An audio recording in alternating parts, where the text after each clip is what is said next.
In episode 11 of our kitchen prep series, I demonstrated how to make a chicken roulade, wrapping it tightly in plastic wrap, poaching it in hot water, and shocking in an ice bath. In this episode, episode 4 of the completed dish series, I will show you how to take that finished chicken roulade and turn it into an entree that we are currently serving at Stella. So to start, we're going to make a tempura-like batter, and we're going to do this by measuring out 3 cups of all-purpose flour, and make sure that we're evening this out as much as possible.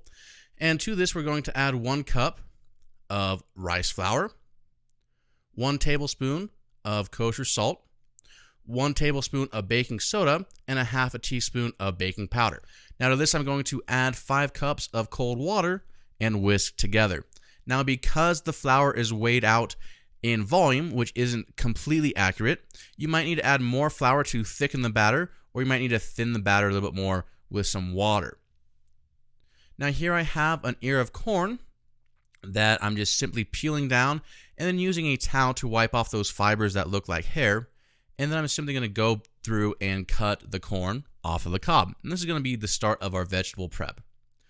Also, I have a couple of large shallots, and because they're large, I'm going to cut in half lengthwise, and then using my guide hand and a rocking motion, cut into a fine julienne, and again set aside for my vegetable prep.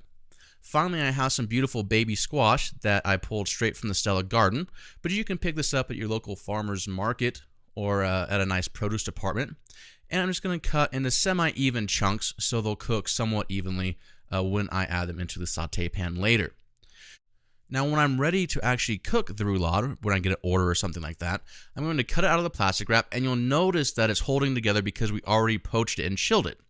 So now I'm just going to dredge in some all-purpose flour and then drop into our tempura batter, or the batter that we made earlier. And notice that when I lay this tempura roulade into the fryer, I'm gently dropping it in so the fry oil doesn't splash up on me. And I'm going to fry for about 5 minutes or until it's a nice golden brown on the exterior. Now it's not hot all the way through, so I'm going to remove it to a sizzle pan or any sort of oven safe pan, and then pop it in a 400-degree oven for about 10 minutes or until it heats through. Now while it's heating through, I'm going to add 2 hot saute pans over a high flame, and using a high smoke point cooking oil like canola, I'm going to add shallots to both of the pans, and one is going to be for my pan sauce and the other will be for the actual vegetable accompaniment to the roulade. Now after the shallots get nice and roasted in a dark golden brown, I'm going to add my squash into my vegetable pan and saute that around. And then I'm going to deglaze my saucepan with a little bit of red wine. And you'll notice this is just a basic formula that we always use for a basic pan sauce. Add a knob of butter and some corn to the pan. More butter, more better. And after the red wine in the saucepan has reduced by about half, I'm going to add about a 4-ounce ladle of roasted chicken stock and allow that to continue to reduce. Now once the vegetables are nice and roasted, I'm going to deglaze with a little bit of white wine, turn off the flame, and let those hang out until I'm ready to plate. At this point, I'm going to focus on making sure my roulade is nice and hot and that the pan sauce is reducing properly.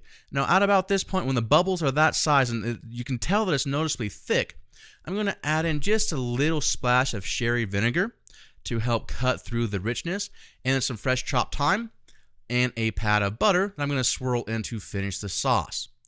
Now that all my components are ready to go, I'm going to heat the vegetable pan back up, and I'm going to wilt in some mosh, also known as lamb's lettuce, and this can be any leafy green you like. Baby spinach works great, arugula for a nice peppery bite. And once your green is wilted into your vegetables, you're going to go ahead and place it right in the center of a large 12-inch entree plate. And take your chicken roulade, you're going to slice off just a thin portion at one end, and this is going to just allow you to have a flat base. And then cut a bias using a thick bias cut for the base part, and then continue down and cut thin bias slices all the way down the length of the roulade. And here I'm using a bread knife because it's easier to cut through the batter than a regular straight edge knife. And I'm going to take that base piece that's a little bit thicker than the rest and cut at an angle and lay that on the plate. And then I'm going to continue to shingle the rest of the roulade around the vegetable prep.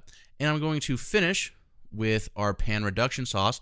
I'm just going to drizzle over the chicken and over the vegetables. And like always, you want to make sure that after you sauce, you go back with a lint-free towel that's slightly moist and wipe the rim of the plate to make sure you get off any smudges or fingerprints.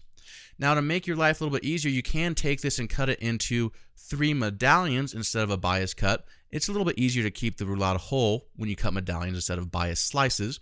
And for more information and supporting techniques, check out this episode's show notes at stellaculinary.com/TCD4.